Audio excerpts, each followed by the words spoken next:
Sorry বললে কি সব সমস্যার সমাধান হয়ে যায়? সরি বললেই সব সমস্যার সমাধান হয়ে যাবে? এটা কত বড় অপরাধ! এটা একটা অপরাধ। একটা শব্দও বলবো না জমা দেওয়ার। কেন 10টা মিনিটও সহ্য হয় না, 15টা মিনিট সহ্য হয় না। এখন অপেক্ষা কার জন্য আসলে? হ্যাঁ, এখন অপেক্ষা কার জন্য? আপনার জন্য। জ্বালা হেরে অন্তরে জ্বালা। পদ্মা সেতু হয়েই গেল, কণ্ডপল্লী টানেল হয়েই গেল, ঢাকা তরুণ প্রজন্মে মেট্রো রেল হয়েই গেল। খেলা হবে, খেলা হবে। পালাবো না। কোথায় পালাবো? পালাবো না। প্রয়োজনে ফখরুল সাহেবের বাসায় গিয়ে উঠবো। কি জায়গা দেবেন? না হলে ঠাকুর গায়ের বাড়ি আছে না, ওই বাড়িতে গিয়ে উঠবো। ঠিক কাগজে লিখো নাম, ছিঁড়ে যাবে। ব্যানারে লিখো নাম, মুছে যাবে। পাথরে লিখো নাম, ক্ষয়ে যাবে। হৃদয়ে লিখো নাম, রয়ে।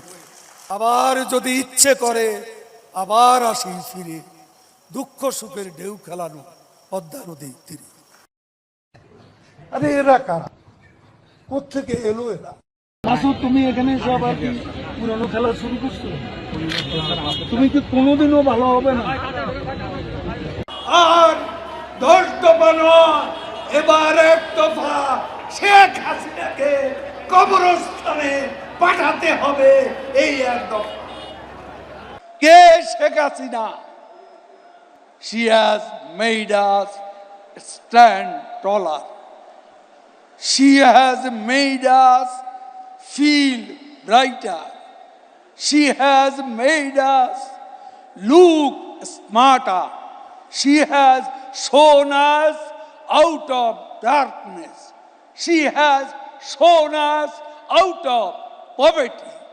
She has shown us out of illiteracy. আরে মির্জা ফখরুল, হায় রে হায়, টেলিভিশনে দেখলাম খালি দৌড়াচ্ছে।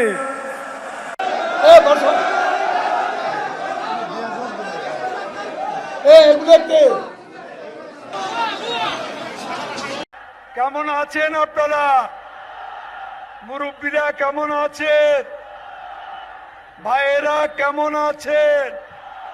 মা বোনেরা কেমন আছেন?